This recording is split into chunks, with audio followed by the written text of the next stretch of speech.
Have you ever paused to consider how many people laughed at you behind your back?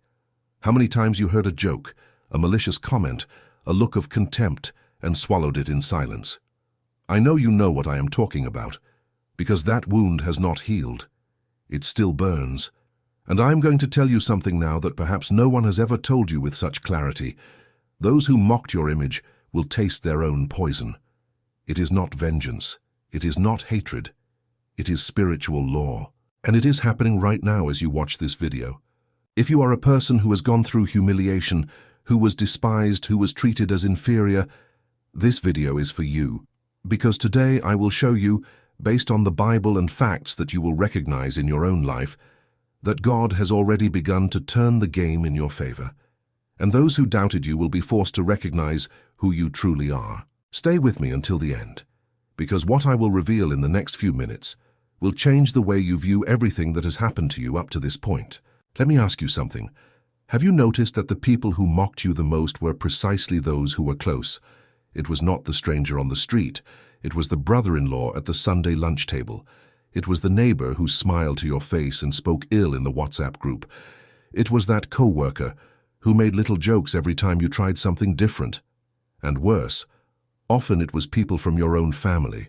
People who should have supported you, who should have rooted for you, but who felt a deep discomfort every time you took a step forward. People who could not see you growing without feeling that they themselves were being left behind. And here lies something that perhaps you have never perceived with such sharpness. The suffering you lived through was not punishment. It was preparation. Each humiliation was forging something inside you that was invisible to human eyes.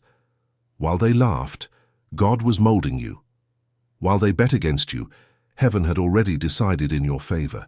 And this is the point that separates those who merely hear the word from those who truly comprehend the plan that lies behind every tear. That is why I prepared the powerful digital book for you. Because there is an enormous distance between knowing that God called you and comprehending what to do with that calling in the midst of pain. You feel a weight that no one around understands, a restlessness that wakes you in the early hours, an urgency that has no name, as if something inside you knew that your mission goes far beyond what eyes see. This weight you carry for your home, for your children, for the peace of your family. This is not weakness. It is the mark of one who was set apart for something that most cannot endure. The digital book, Manual of the Chosen by God to Protect the Family, was created for those who live exactly this. People who accessed this material reported a clarity they had not had in years, direction where there was confusion, strength where there was fear, restoration where there was ruin. Access is through the link here in the video description and pinned in the comments. I must warn you, this content may be taken down without notice. If something inside you ignited now, do not ignore it. Comment, "I accept my mission and secure your access while it is still available." Now let us go deeper, because what follows changes the way you view those who hurt you. There is a spiritual mechanism that causes mockery to turn against the mocker, and when you understand how it operates, everything gains another meaning. Proverbs chapter 17 verse 5. He who mocks the poor insults the Creator, and he who rejoices in another's misfortune shall not go unpunished. Shall not go unpunished. This is not a suggestion, it is a sentence. In psychology, they call it projected envy. The person who diminishes you does not speak about you. They speak about their own frustration. They see in you something they cannot reach, and instead of seeking their own path, they try to destroy yours. Social neuroscience research shows that rejection activates the same areas of the brain as physical pain. When someone laughs at you, your body reacts as if it were taking a real blow. It is not oversensitivity. It is biology. On the other side, the person who mocks receives a momentary discharge of dopamine. They feel superior for a few seconds, but this pleasure is sweet poison. It is addictive and corrosive. People like this develop chronic dissatisfaction. Nothing is enough, because their self-esteem was built upon the destruction of others. If this content touches something deep inside you, press the like button now. This gesture helps the video reach more people who need to hear this truth. Think of King David. Before being crowned, he was despised by his own family. His father Jesse, when Samuel arrived looking for the future king, presented all his sons, except David. No one thought he deserved to be called. His own father did not consider him worthy. But God said, "Do not look at the appearance, because man sees the exterior, but I see the heart." And it was the despised one, the forgotten one, who was anointed king before the very ones who ignored him. And you? How many times did you believe the opinion of those who despised you? How many times did the voice of someone who does not even know your value make you doubt yourself? That is why I prepared the powerful digital book for you. Because if David had accepted his family's contempt as the final truth, he would never have occupied the throne that was already his. And you may be making the same mistake now, letting the opinion of those who wounded you define how far you can go. The manual of the chosen by God to protect the family exists to break exactly that lock. The link is in the description and in the comments. Do not postpone what is before you. Now pay close attention, because what follows is what separates this video from any other you have ever watched on this theme. And it is exactly here that the spiritual turnaround begins to take shape with total clarity. Galatians chapter 6, verse 7. Be not deceived, God is not mocked. For whatsoever a man soweth, that shall he also reap. This is the law of the harvest. He who plants contempt reaps contempt. He who plants humiliation reaps humiliation. There is no exception. There is no expiration date. The seed was cast and the harvest comes. It may take months, it may take years, but it arrives, and it arrives with interest. Mockery is not merely a personal offense. It is a deliberate strategy to divert you from your purpose. Think with me. If the enemy knows you carry a calling, what is the most efficient tactic to neutralize you? It is not to knock you down with a blow. A blow makes you react. The tactic is more subtle. It is to make you give up yourself. And the most powerful tool to achieve this is shame. When someone laughs at you in front of others, what happens inside you? You retract, you become smaller, you stop speaking, stop dreaming, stop trying. You begin to avoid places, avoid people, avoid situations where you might be exposed again.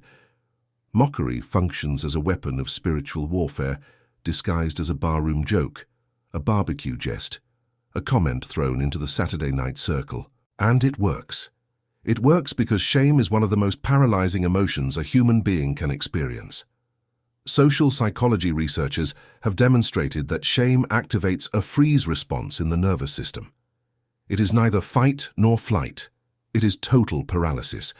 You become stuck, mute, without reaction, and you carry that for years, entire decades.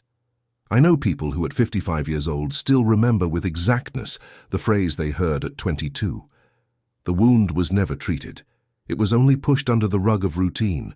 Now see what happens on the other side. The person who mocks receives a momentary discharge of dopamine. They feel superior for a few seconds, but this pleasure is like sweet poison. It addicts and corrodes from within.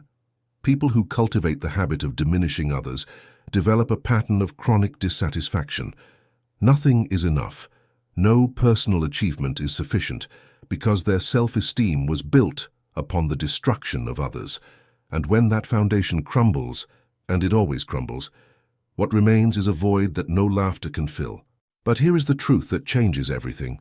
Shame only has power as long as you believe that the opinion of others defines who you are.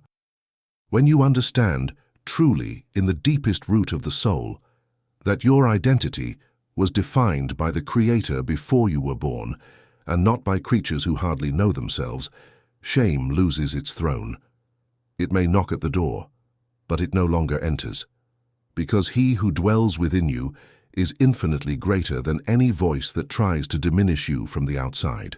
Now let us speak of Joseph, son of Jacob. This story is the mirror of what is happening to you at this moment, and it needs to be told with the depth it deserves. Joseph was the youngest, the father's favorite, and that was enough to awaken corrosive envy in his brothers. When he began to have prophetic dreams, dreams that showed a grand destiny that pointed to a position of authority over all of them, the brothers moved from envy to declared hatred. Think of the dimension of this betrayal. The brothers looked at him, heard the crying, saw the despair in the boy's eyes, and even so, they closed the deal. They sold the blood of their own blood for 20 pieces of silver. Then they returned home, presented the torn and bloodied tunic to their father and feigned sadness. They lied, looking into the eyes of old Jacob while he wept. Joseph became a slave in Egypt. He was slandered by his master's wife, thrown into prison without having committed any crime, forgotten there for years that seemed like centuries. Everything indicated that his story would be one of total failure, that the brothers had won, that evil had prevailed for good.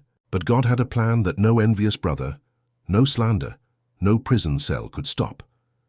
Joseph became governor of Egypt, the second most powerful authority in the entire nation.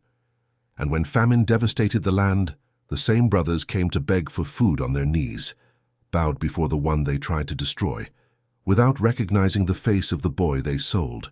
This is a spiritual pattern, and this pattern is active in your life at this instant.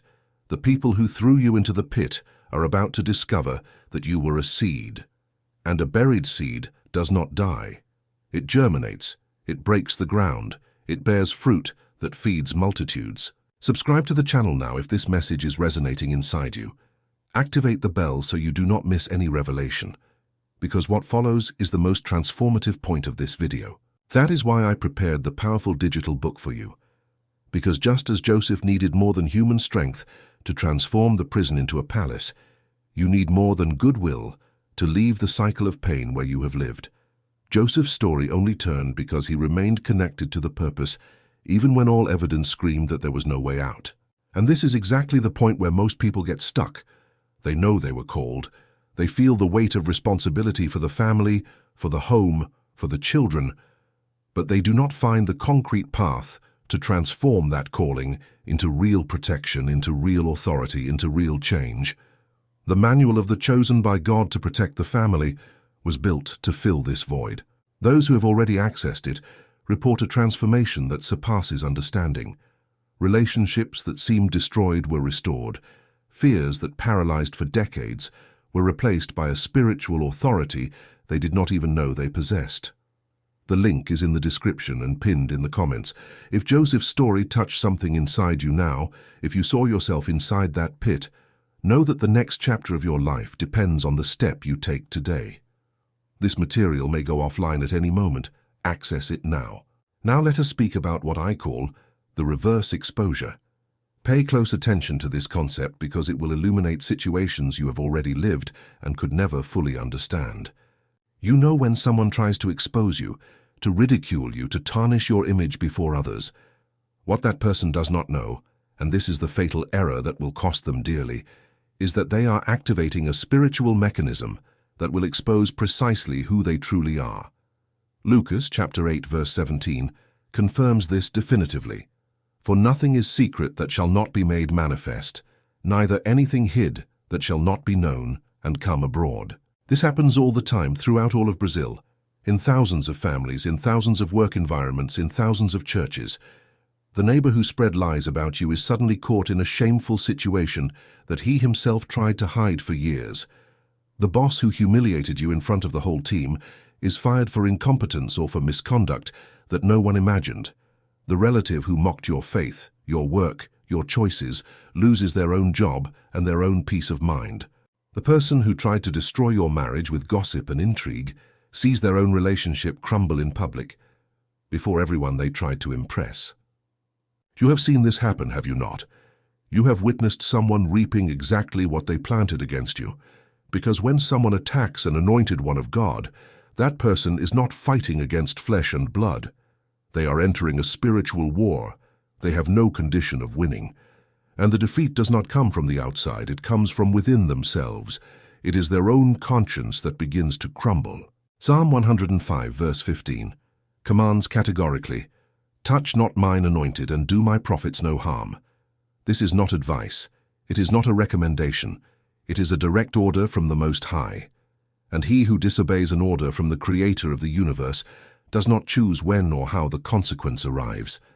The consequence chooses him, at the most unexpected moment, in the most precise way, with the exactness of one who knows every secret hidden in the heart.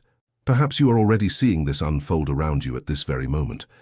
Perhaps that relative who always looked down on you is facing difficulties they never imagined having to face.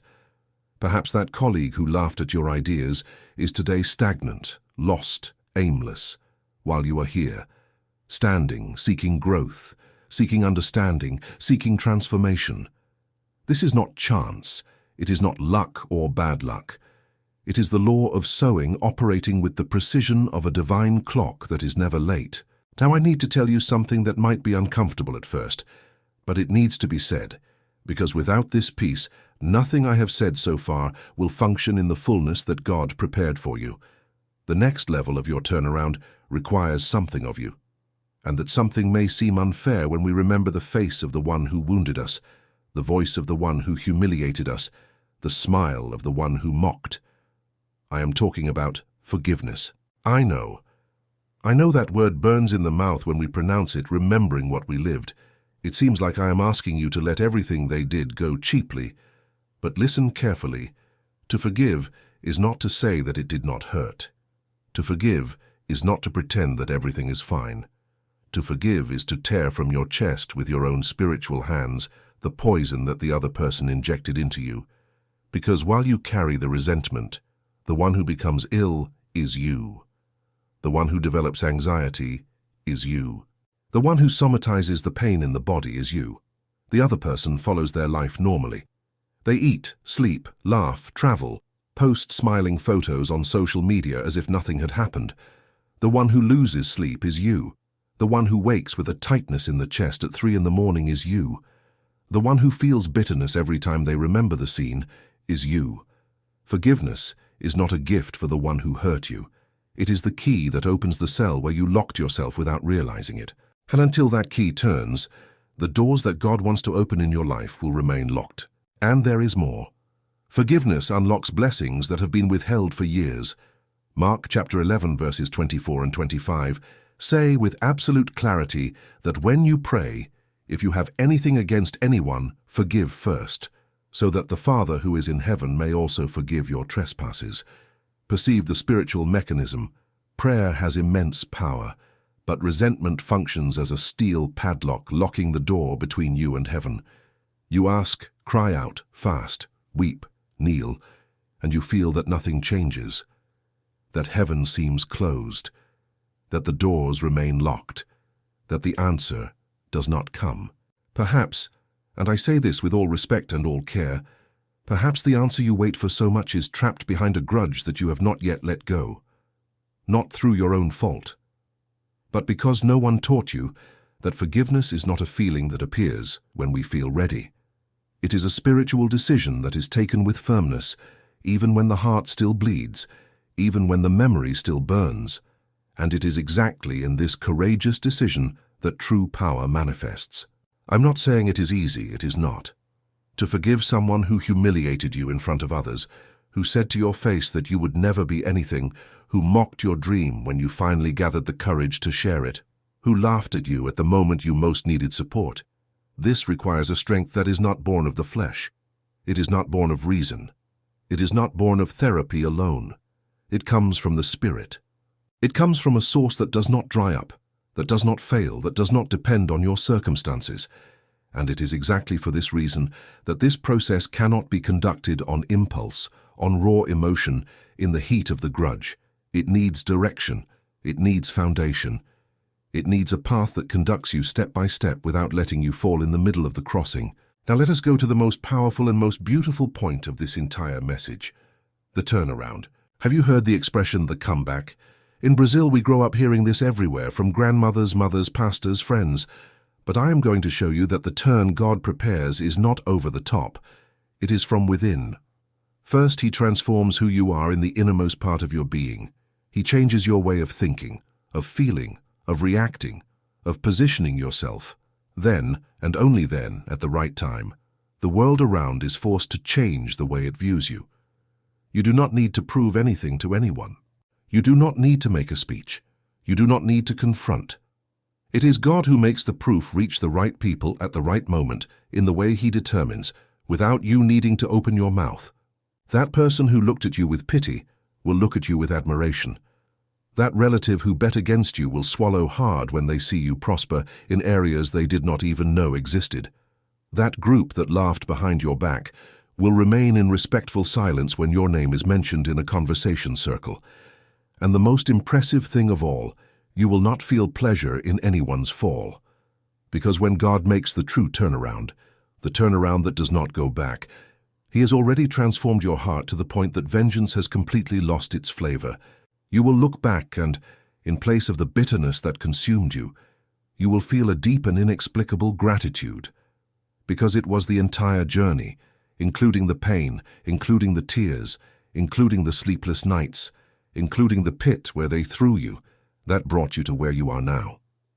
Isaiah chapter 54 verse 4 declares with the voice of God Himself, "Fear not, for thou shalt not be ashamed, neither be thou confounded, for thou shalt not be put to shame, for thou shalt forget the shame of thy youth. Stop and reread, thou shalt forget." It is not that the shame will diminish a little, it is not that it will become lighter with time. You will forget. The memory of the humiliation will lose the power it has over you today. This is a direct promise from the God who never lied and never will lie. The shame that accompanied you for years, that made you avoid places, that made you lower your head in public, that made you accept less than you deserved in relationships, at work, in life. This shame has a marked date to end, and that date is closer than you dare imagine. I want you to allow yourself to imagine the following scenario. If you can, close your eyes for a moment. Imagine yourself 6 months from now, your posture completely different, your gaze firm without looking away, your voice secure without trembling. Imagine entering an environment where before you felt small, invisible, inadequate, and now you enter with your spine straight, your chest open, the absolute certainty of one who knows exactly who they are and whose they are. Imagine the same people who laughed at you looking for you to ask for advice, to ask for prayer, to ask for guidance in their own difficulties. Imagine your family gathered around the table, in peace, protected, free from those fights that consumed everyone's energy and that seemed to have no end.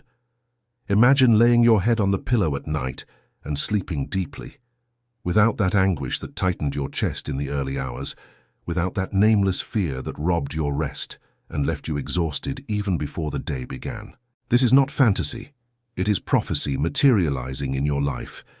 It is what God prepared for those He set apart since before the foundation of the world. But it requires positioning on your part. It requires that you do what needs to be done. It requires that you leave, with all respect and all acceptance of your legitimate pain, the place of the victim and assume once and for all the place of spiritual authority that was reserved for you before the world existed. Neuroscience studies confirm that positive visualization activates the same brain regions as the actual lived experience. When you imagine yourself restored, strong, whole, walking with purpose and clarity, your brain begins to create new neural connections compatible with this reality that has not yet manifested in the physical world, but which already exists in the spiritual world. Science and faith walk together here. You are not daydreaming. You are preparing the ground, neurological and spiritual, to receive what is already yours by divine right and by sacred promise. And the person who mocked you will also perceive the change. You can be sure of that, because when you genuinely transform from within, the atmosphere around you transforms as well. People feel it, even without understanding what happened, even without having the language to describe what changed, they feel it. That relative who mocked will begin to feel uncomfortable in your presence, not because you did something against them, not because you said a single word, but because the light that now emanates from you exposes the darkness they carry within themselves. And this discomfort is the beginning of their confrontation with their own conscience. The result may be genuine repentance, or it may be complete ruin, but that choice belongs to them. Your part has already been fulfilled. You chose the light. You chose forgiveness. You chose the purpose, and that no one takes from you. That is irreversible. The prophet Micah, chapter 7, verses 8 and 10, declares something that will seal this message in your heart forever. Rejoice not against me, O mine enemy. When I fall, I shall arise. Then she that is mine enemy shall see it, and shame shall cover her. Reread calmly, and let the weight of these words enter your bones. Shame will cover those who tried to cover you with shame. The same weapon, the same feeling, the same humiliation, everything returns. Because spiritual law is precise, it is infallible, and it is no respecter of persons. No one escapes. No one negotiates. No one flees. Romans 8 verse 28 seals this message for good. And we know that all things work together for good to them that love God, to them who are the called according to his purpose. All things, including the betrayal of the childhood friend, including the mockery of the ungrateful relative, including the contempt of the arrogant boss, including that phrase that marked you with a hot iron in your memory and that for years you tried to forget without succeeding. Everything, absolutely everything, worked together to mold you, strengthen you, and bring you to this exact point of your journey. And this point, pay attention, is the turning point, the point of no return, the point where everything begins to be different. Now answer me with sincerity in the silence of your heart. How many times did you want to give up on everything?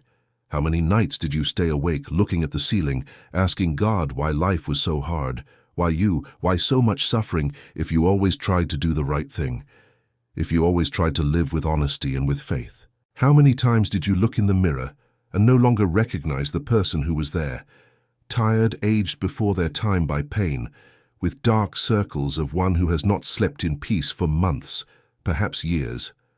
I know it was many times, and it is exactly for this reason that this message did not reach you by accident. Nothing that happened in the last few minutes while you watched this video was random. Everything was prepared for this encounter between you and this truth that can transform your life from now on. Comment now, "My time has come," if you believe this with every fiber of your being. I want to see that comment. I need to know that this word reached the right heart at the exact hour that was determined. To close, I need to be direct with you one last time. Every word you heard today carried a weight that only makes sense to those who were truly ready to receive. The fact that you stayed until here, that you felt what you felt, that you recognized your own story in these words, this reveals something about you that goes far beyond curiosity or passing interest. It reveals that you know in the deepest and most honest place of your being that there is a spiritual responsibility upon your shoulders that can no longer be postponed, can no longer be pushed to tomorrow, can no longer be ignored. The manual of the chosen by God to protect the family exists to give you the structure that is missing between the calling you have already heard in the depths of your soul and the action you have not yet taken in the visible world. It is not just any content from the internet. It is a map for those who have already felt the voice but need to know exactly where to walk from now on. The link is in the description and pinned in the comments. Access it this instant now, while all of this still pulses alive and hot inside your chest. Because an ignored calling does not return with the same intensity, and this may be the moment you will remember as the day everything changed. Comment, "I am a chosen one," to seal this moment before God and before yourself. May the Lord protect your home, cover your family, and guide every step you take from here on. Amen.